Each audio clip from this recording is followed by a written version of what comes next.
Hey guys, thanks for tuning in to Tune Up Thursdays. I got a cool little short video for you guys. I think I made some good progress. Last time we checked in, I had just finished completing the topography for the exterior of the Jaguar, and I said I was going to be working on the rigging. Which is what I've been working on. So even though, last week, this week hasn't been super productive, I was able to start creating seams on the meshes. So, section it, like basically, if you imagine you're skinning the animal and then you lie all the skin flat, that's what unwrapping is. And then what you can do is you can paint all over that stuff, and it's easier to load in that two-dimensional paint than it is to load in the three-dimensional object. So this, I was kind of playing around with coloring tools, stuff that I could use to kind of paint that skin base layer. um, I knew that going into it that it wasn't going to look super polished because this is just kind of the bottom coat. There's going to be hair and fur added, which will make things look a lot more realistic and true to what an actual jaguar should look like. And I know there are a couple things that I want to change about the mesh, like the ears. I need to fix the ears, and I need to make the mouth a little bit better. And then I also need to smoothen out the face. But all those things I felt like were side quests and would yield diminishing returns. And I want to have something functional as soon as possible. And I can focus on the polish later, right? So kind of steamrolled through that, got into painting on the spots. I initially thought that I was going to have things kind of standard, so just yellow, black, and white. But as you guys will see a little bit later, I changed my mind and went with something a little bit different. Um, so after I kind of had figured out, you know, how to paint the texture, how to play with the unwrapping tools, and all that stuff in Blender, I started working on the rigging, so designing bones, connecting them, making sure that they have the correct hierarchical hierarchical hierarchical relationships with each other, and then also adding modifiers that would kind of control the physics of everything, was kind of the next step.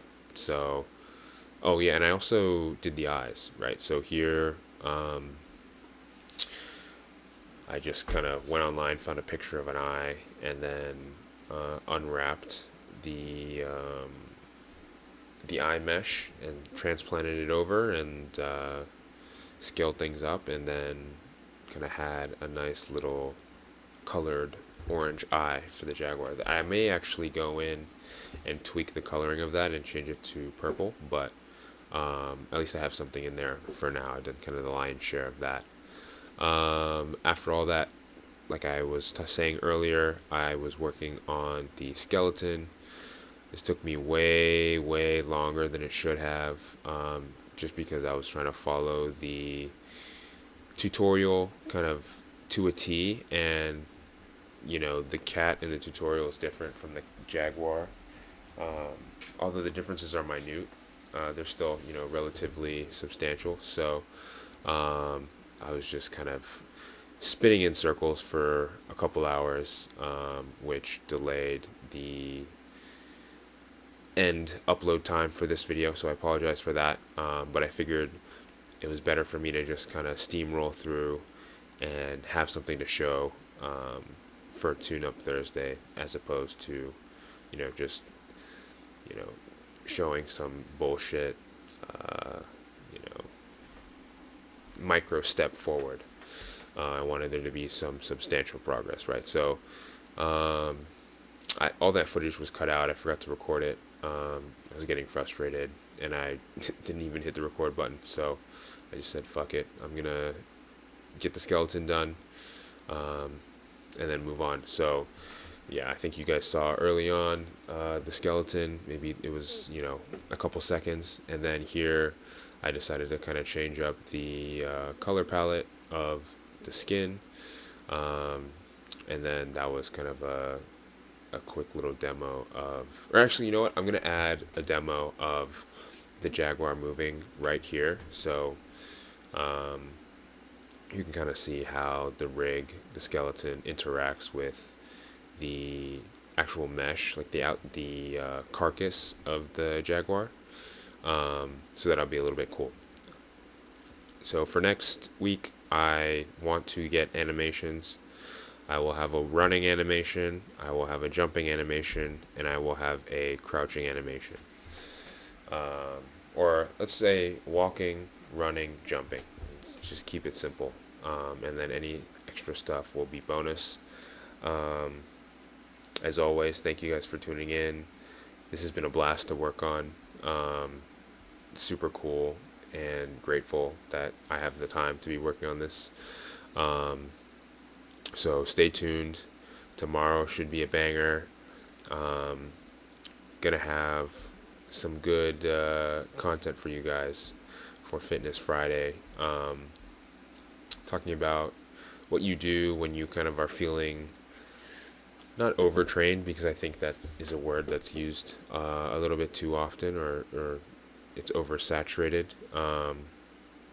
But what to do when you're feeling like you're hitting a wall, but you still want to go to the gym and continue to ride out that momentum and apply as much force as you're willing or able to um, in an instance such as that. So stay tuned for that tomorrow.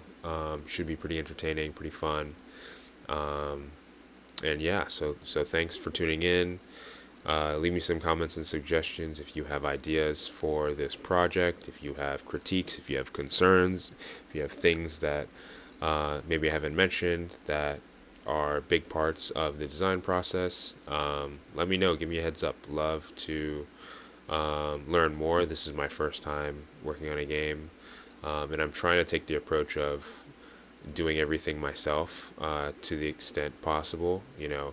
Some you can throw a lot of stuff exists on the internet and on forums that can automate a lot of these processes, like rigging and animating.